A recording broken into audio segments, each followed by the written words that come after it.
Hey guys, so I'm just going to show you a few takes on an upper body exercise I've been playing about with recently. I use it as a bit of a prep exercise before workouts, really great as kind of an activator and kind of a mobilizer. Really good for kind of shoulder mobility, range of motion, get that thoracic spine moving, basically everything you need to be doing before an upper body workout to get everything in the right place.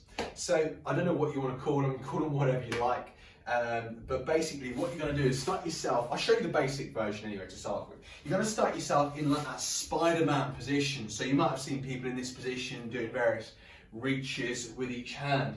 Now, what I'm suggesting that we do is we start loading that a little bit, just to get a little bit of kind of activation, get a little bit of load through kind of those mid traps, through those posterior delts, and kind of warm up the brakes really for that upper body sesh. So what you're going to do is you're going to use one hand to clamp that down the floor. And now I'm using a pretty light resistance band here, but you can obviously shorten it, you can lengthen it, depending on what kind of resistance you need. You can obviously increase the resistance of the band as well, but just going to start pretty light here. So one hand's down the floor, I'm just going to hold that pretty short just to make sure I've got the right resistance. So I've got one hand clamped, and all I'm going to do, I'm just going to use kind of that scapular plane of motion to stretch that band around as far as I can. So it's almost like a pull apart really.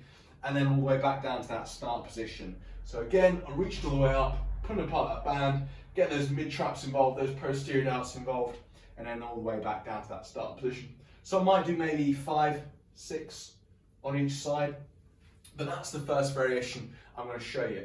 If you want to make that one a little bit easier, what you can do, you can use like a yoga block. So that yoga block's just got to make sure that, you know, for those that have kind of got a little bit clunky hips or you can't get that hip range motion, that you don't need to drop all the way in and just will elevate you up a little bit. So you can do exactly the same thing with that band, clamp that band down and then just work that same pattern of motion, okay?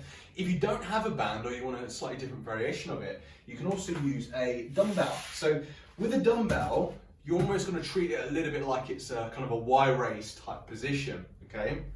So, same idea, you kind of open out that hip in that position, you've got yourself down there, and you're going to raise up that dumbbell with a thumbs up Y raise type position there. So, from that position, we're just going to raise all the way up. This is pretty light, this is only a 3, and then obviously as we get to the top, that's probably where it's lightest, but that's where our rotator cuff is its weakest anyway. So we're probably getting more mid-range, so that's probably where the greatest resistance is, somewhere around there, and then that resistance is lining just obviously as gravity has its effect on that dumbbell. So it's exactly the same idea. We're trying to keep that elbow straight, just raising up into that scapular plane of motion and really hitting into everything we need to. We get some good T-spine rotation, get a little bit of extension there, activating those posterior delts, basically just get everything involved in that movement. So guys, give it a try, throw it in before your upper body workouts, 6 reps on each side, something like that, maybe 2-3 sets at most. I like to combine these with things like face pulls,